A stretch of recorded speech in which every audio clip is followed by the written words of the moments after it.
Herzlich willkommen bei Chronisch Ehrlich. Dies hier ist der Kanal extra für chronisch Erkrankte, die sich eine Portion Mitgefühl, Verständnis und Hoffnung abholen wollen.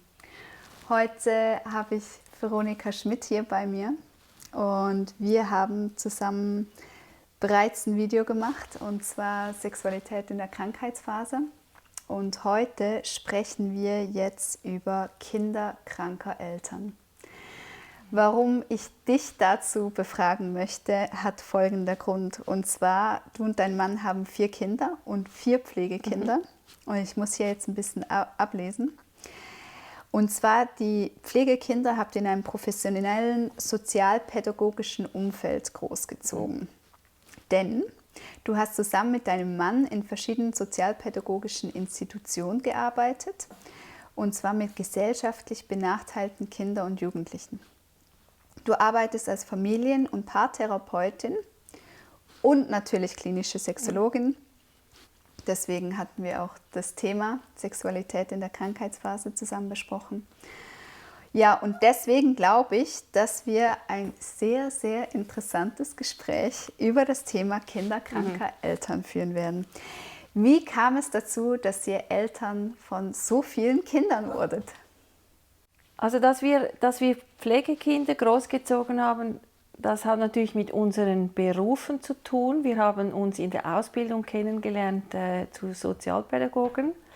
Und für uns war schnell mal klar, erstens, wir wollten zusammenarbeiten und wir wollten nicht quasi auf einer Seite eine eigene Familie großziehen und dann noch, das war dann eben halt das berufliche Umfeld, bist du dann in den Zeiten, wo deine Kinder zu Hause sind, bist du eigentlich am Arbeiten.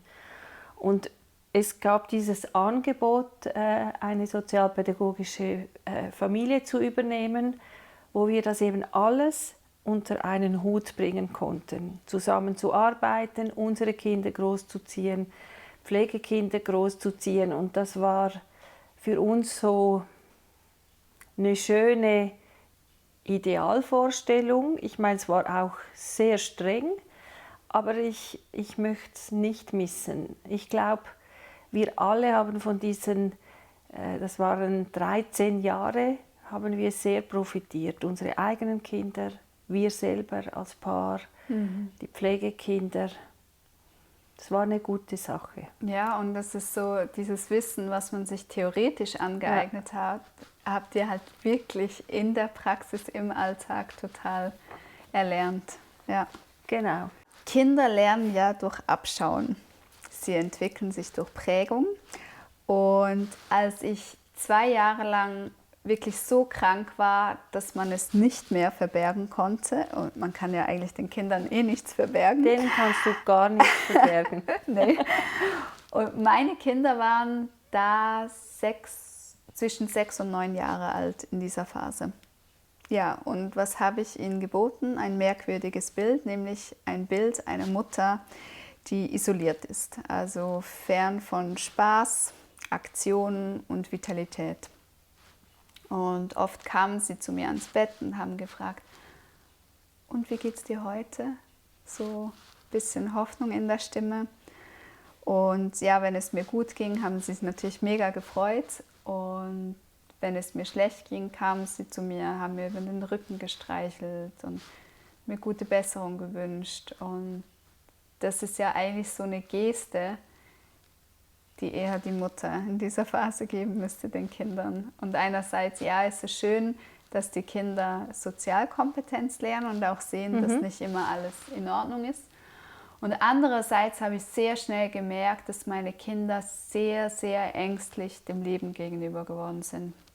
Also sie hatten Angst, wenn ich nur einkaufen war oder sie konnten nicht irgendwo übernachten gehen. Also meine Tochter ist jetzt 10 und es sind immer noch so diffuse Ängste da, jetzt schon viel besser, seit es mir besser geht.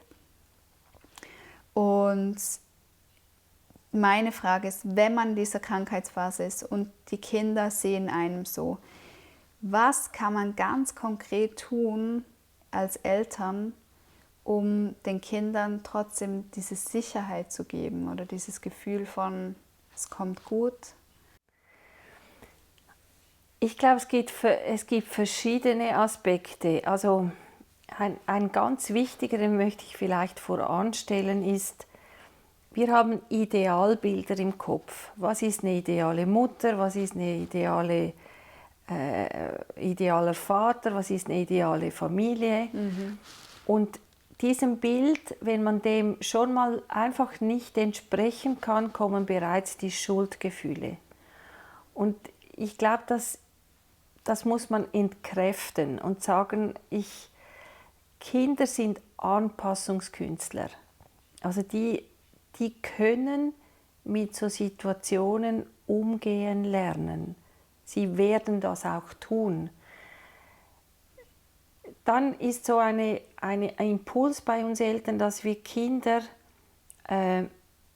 kein Leid zumuten wollen. Und ich glaube, das ist nicht Lebensrealität. Also wir müssen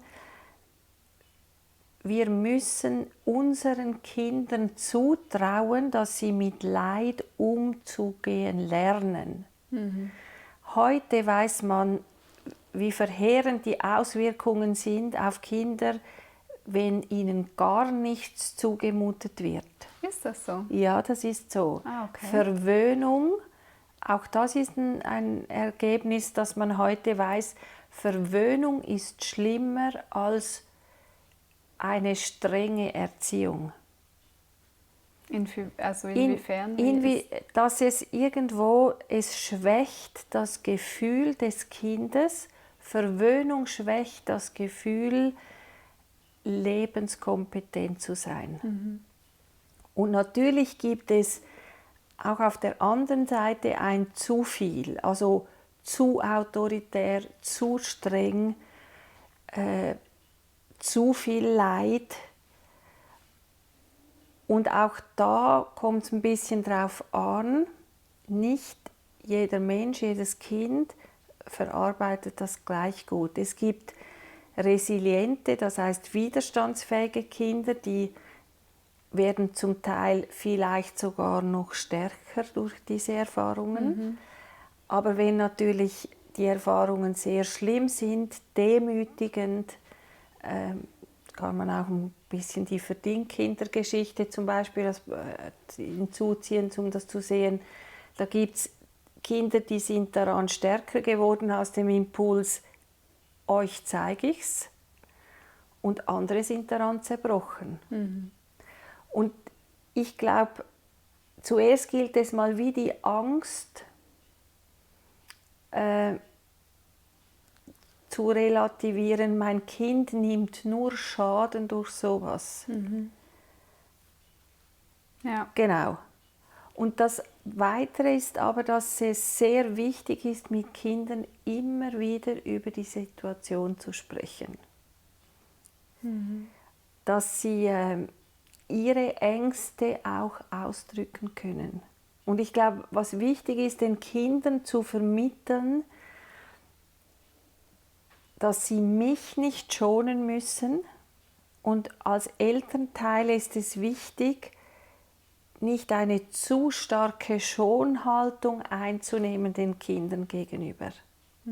Also es ist zum Beispiel wichtig, trotzdem Anforderungen an die Kinder zu stellen, ihnen Pflichten zuzumuten und nicht in diesen Modus zu kommen, weil ich ihnen das da zumuten muss, nehme ich ihnen da alle Erschwernisse weg.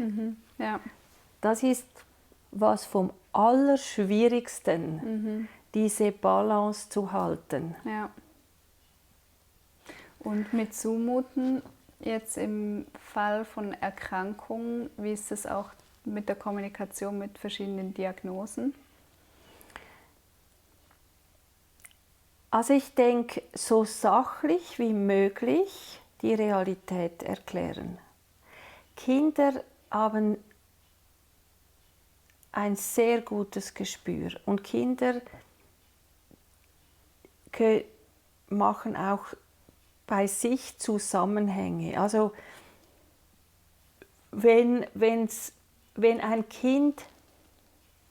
Kinder fragen zum Beispiel, wenn Eltern streiten, lasst ihr euch scheiden.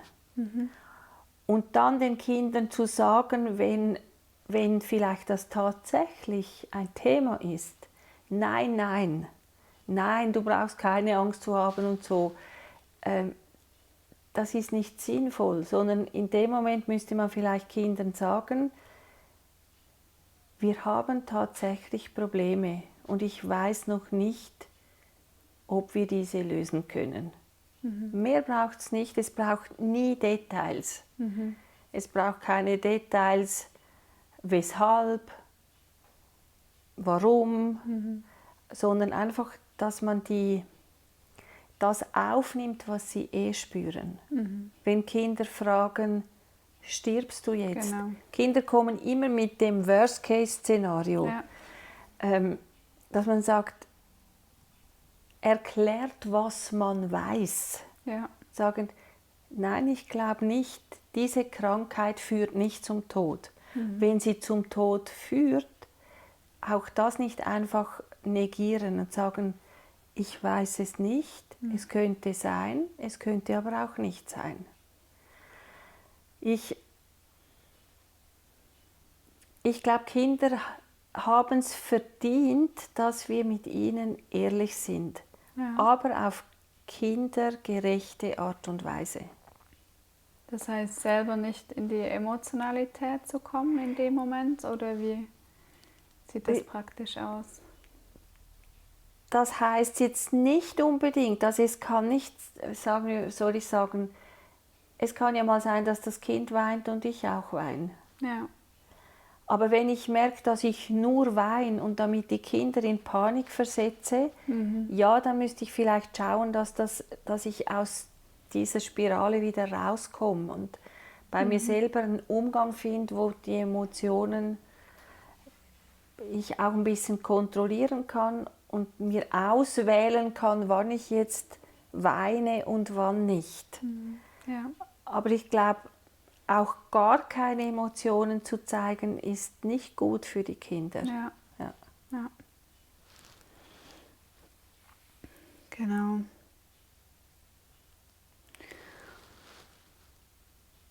Und auch die Aufarbeitung von dem, was überhaupt geschehen ist. Also bei mir ist es jetzt eine Rückblendung, aber es kann ja auch sein, dass man noch in der Krankheit steckt oder eine Diagnose hat endlich, aber dass die Jahre zuvor dieses Unwissen den Vater oder die Mutter schon wahnsinnig gemacht hat und man war auf dieser Diagnosesuche und musste immer sagen, ich weiß es nicht, ich weiß es nicht.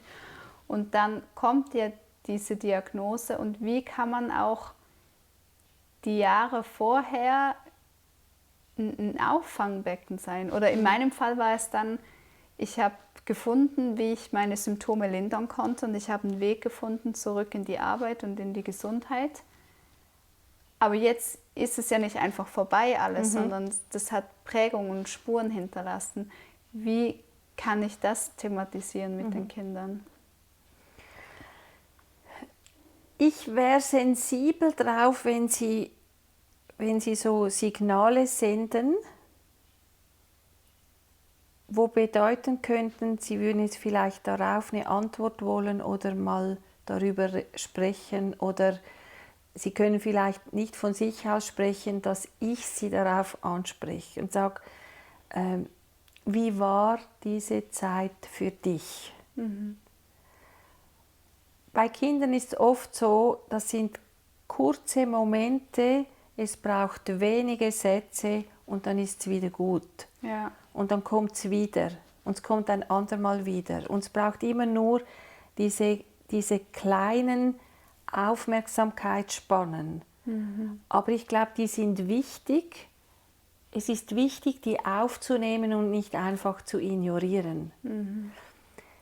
Und dann gibt es immer wieder Phasen. Also du kannst zum Beispiel vielleicht damit rechnen, sagen wir mal in einer Pubertätsphase oder in einer Ablösungsphase von dir oder dann, wenn deine Kinder mal 20 oder 30 sind oder so. Also es kann sein, dass vielleicht plötzlich irgendwann ein Vorwurf kommt über diese Zeit und dann würde ich den entgegennehmen und sagen, ich kann das verstehen, dass das schwierig war für dich. Oder eine Frage stellen, was war daran schwierig für dich?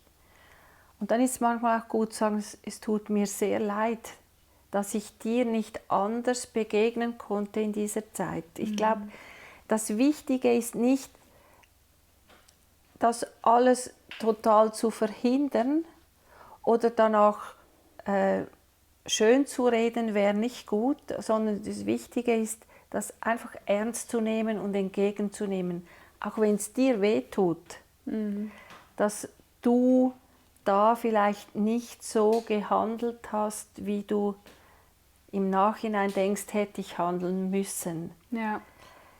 Ich glaube, das ist eine Illusion, zu denken, wir könnten Kinder großziehen, ohne dass sie Leid erfahren. Ich glaube, wir müssen einfach eher damit leben, dass sie Leid erfahren. Ich kann nicht die perfekte Mutter sein, nicht der perfekte Vater.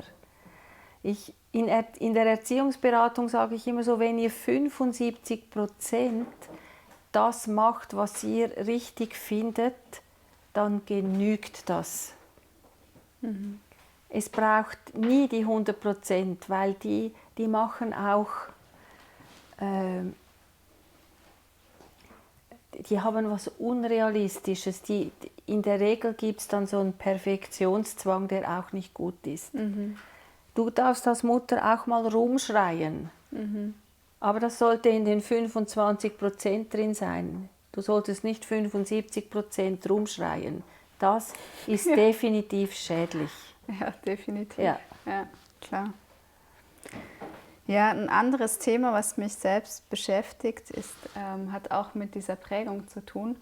Und zwar ist es, wenn jetzt der Vater irgendeinen Fußballverein mega toll findet, ist die Wahrscheinlichkeit groß, dass der Sohn auch diesen Verein toll findet. Oder auch mit der Religion ist so eine Prägungssache.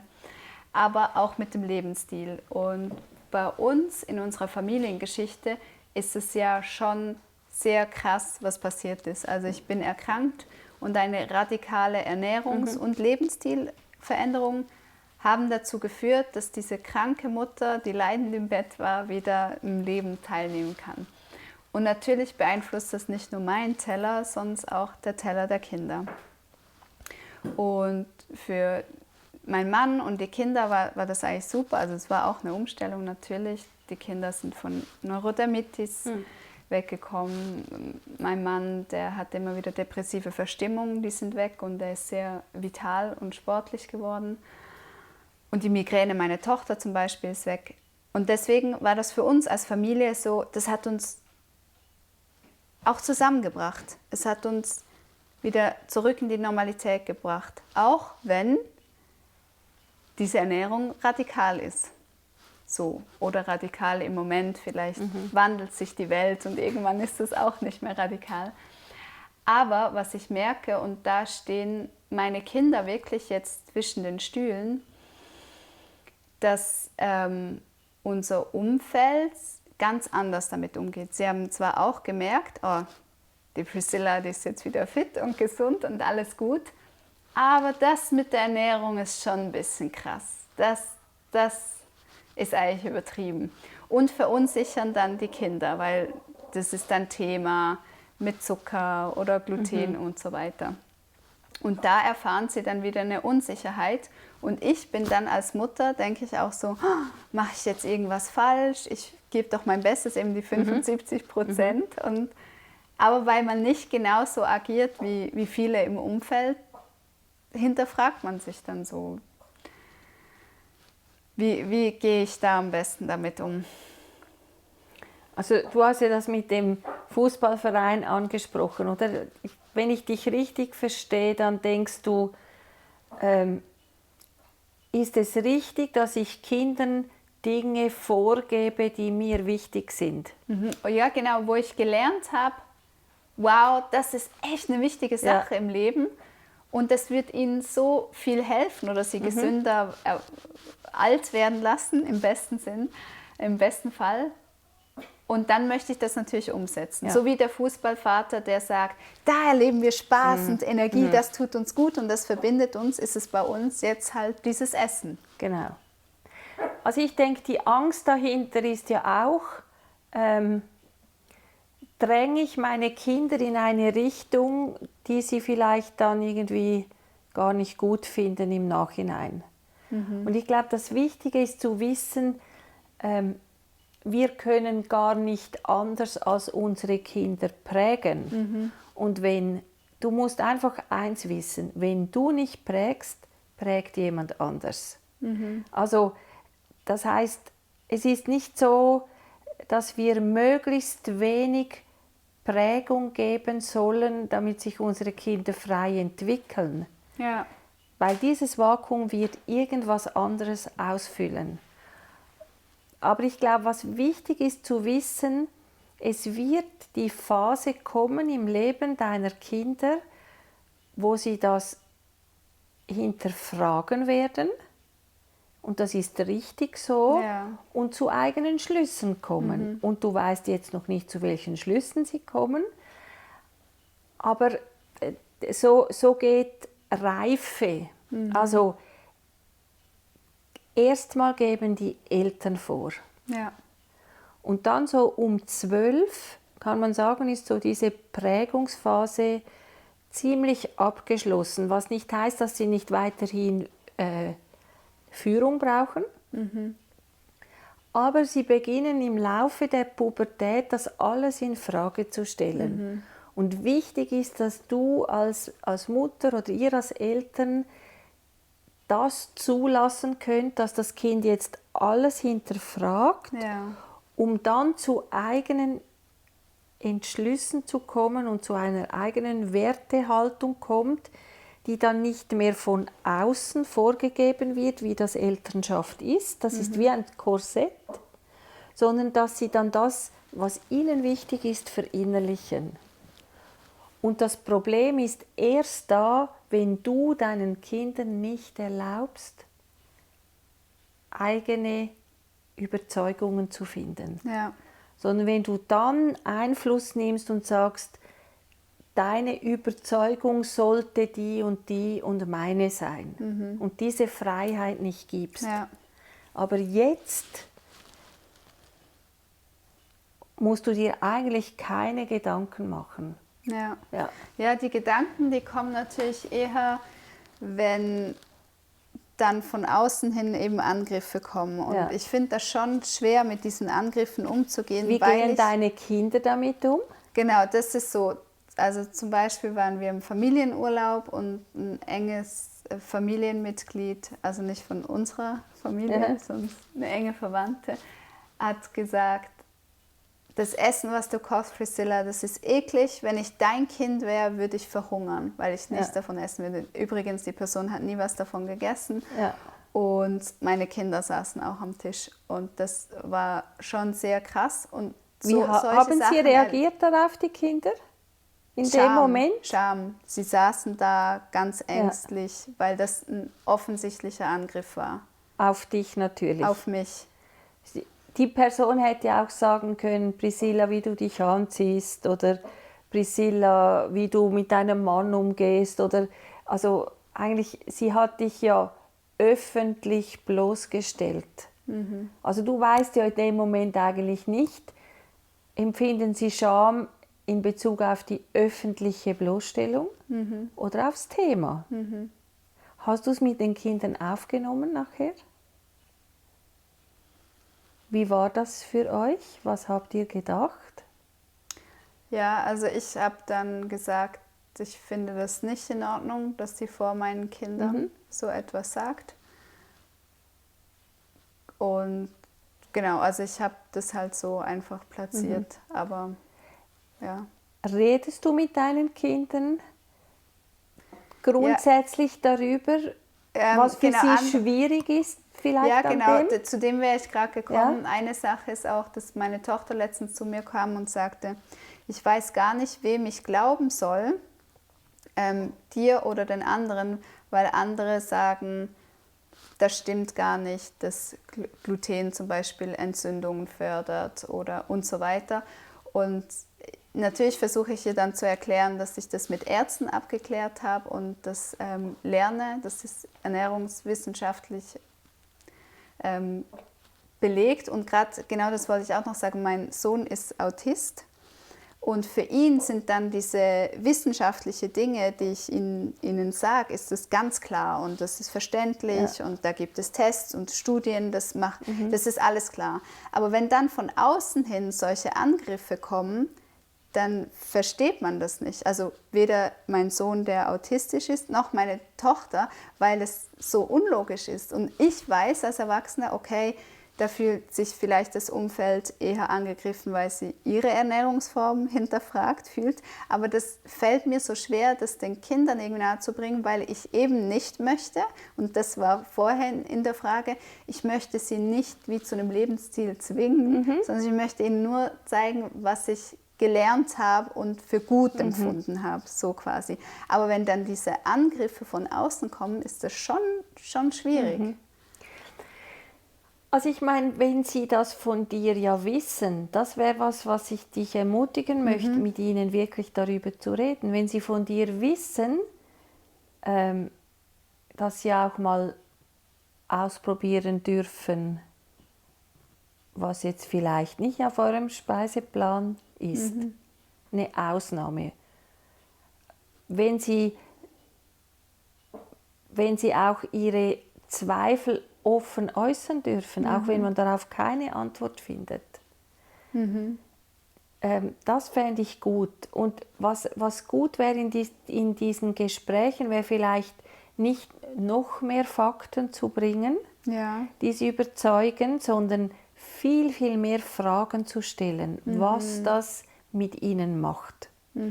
Also mehr ins Gespräch über ihre Befindlichkeit dazukommen, weil das ihnen dann wieder so eine Reflexion gibt. Es gibt so 3 Familienfragen, die sollte man sich als Paar oder auch die Kinder immer wieder stellen. Und die sind, wie geht's dir? Was beschäftigt dich? Und was regt dich auf an mir? Und wenn du in dieser Art und Weise immer wieder deine Kinder sagen lässt, wie es ihnen geht, vielleicht gerade mit eurer Ernährung, was sie daran beschäftigt, was sie daran aufregt, dann könntest du eine Frage dazufügen, was würden sie sich wünschen? Vielleicht mal eine Ausnahme. Genau, ja, das haben wir auch gemacht. Und das entwickelt sich. Genau, und dann gibst du ihnen eigentlich so Sicherheit, nicht mit Fakten, sondern dass sie gehört werden. Ja, das ist ein schöner Punkt. Und das hat jetzt auch, ist nicht anwendbar jetzt auf die Ernährung, sondern auf alle Bereiche. Genau. Ob jetzt eben mit einer Diagnose, die die Familie gerade beschäftigt, eine Krankheit, oder auch in schulischen Dingen. Diese 3 Fragen, die sind wirklich mega.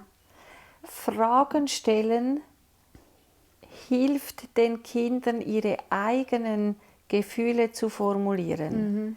Fakten, mit denen sind sie zum Teil vielleicht auch einfach überfordert, weil sie sie nicht einordnen können. Ja. Aber wichtig ist eigentlich, dass sie sich verstanden fühlen. Und ich glaube, dann brauchst du dir keine Sorgen zu machen, weil Kinder, sie werden das für sich einordnen. Sie werden ihren Weg finden, die Dinge einzuordnen. Wenn du ihnen die Freiheit lässt, dann auch daraus die eigenen Schlüsse zu ziehen. Ja, das ist sehr schön. Das ist auch das, was ich mir immer wünsche als Familie, dass viel Sauerstoff drin ist, also dass jeder genug Luft hat zum Atmen.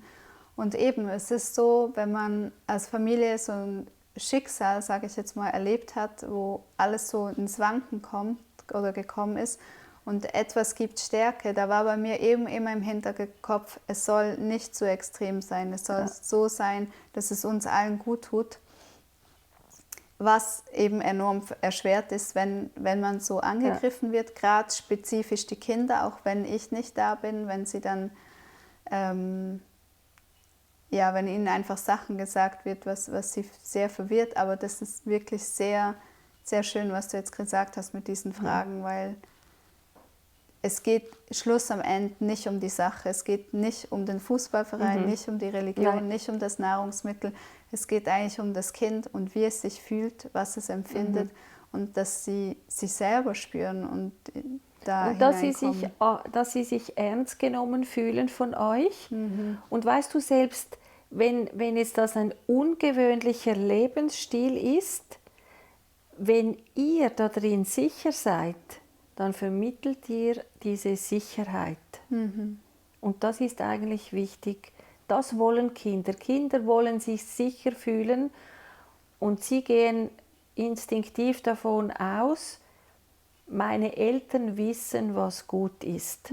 Und sie werden dann total verunsichert, wenn sie natürlich erleben, dass Eltern selbst nicht genau wissen, was sie wollen und einen unsicheren, gebundenen Familienstil haben. Das ist viel, viel schädlicher als eine klare Linie, egal was das jetzt für eine klare Linie ist. Ja, ich denke, die Kommunikation wird so oft unterschätzt. Gell? Auch also ich meine, ich schaue mir mit allen Menschen, die zu mir in die Beratung kommen, oder mit fast allen schaue ich ihre Familiengeschichten an, zeichne die auf und stelle die auch bei einem Paar einander gegenüber.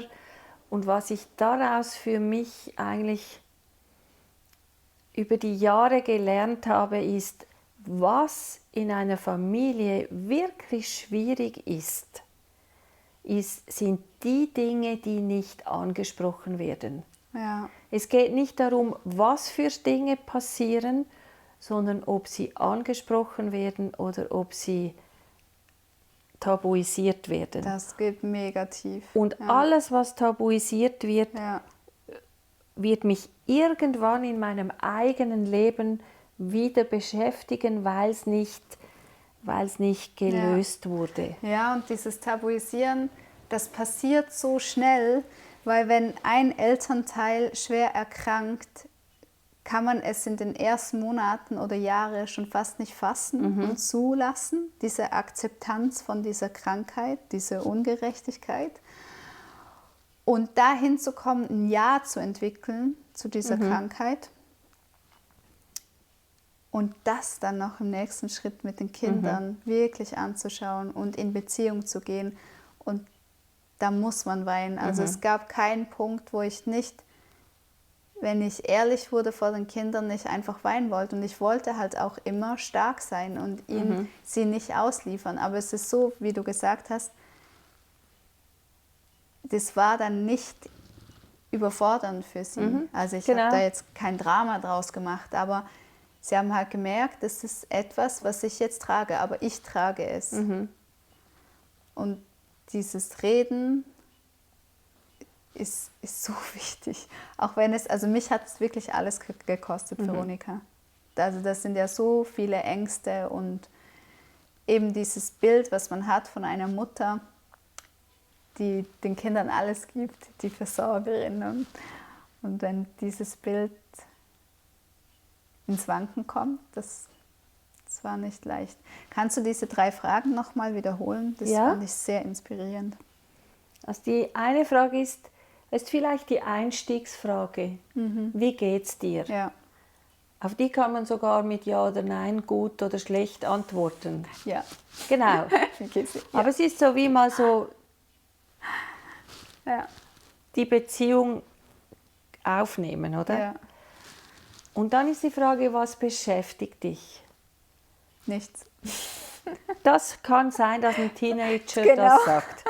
Dann ist es auch okay, oder? Nichts. Und die dritte Frage ist, was regt dich auf an mir? Ja. Und dann kommt beim Teenager dann schon einiges. Ja, da kommt dann vielleicht einiges. Vor allem, wenn er das immer wieder hat sagen dürfen, sagt er es auch im Teenageralter. Ja. Wenn er befürchten muss, dass das eine lange Diskussion mit Moralpredigt gibt, dann wird er auch sagen, es regt ihn nichts auf. Ja. Ja. Noch eine Frage, aber vielleicht wurde die jetzt schon beantwortet. Was ist deiner Erfahrung nach wichtig für die Entwicklung der Kinder, auch wenn Mutter und Vater krank sind? Normalität. Also ich meine, ich höre ja ganz viele Schicksalsgeschichten von Familien. Das kann zum Beispiel auch ein behindertes Geschwister sein oder irgendwas, eben Todesfall oder finanzieller Ruin. Das gibt so viele Dinge, die einem passieren können.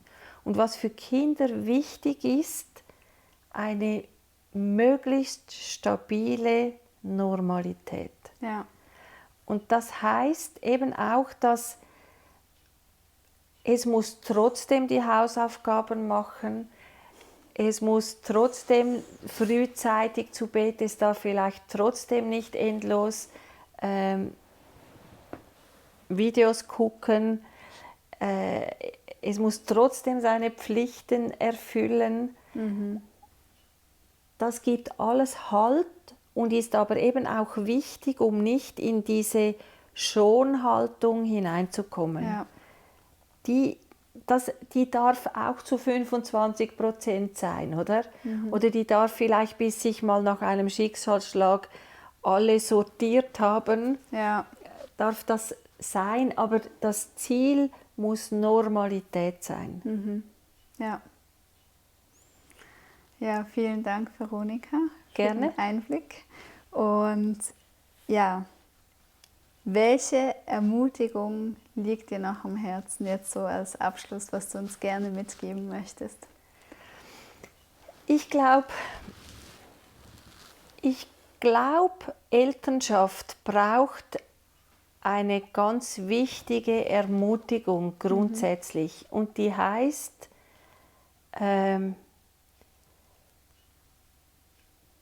gut genug reicht.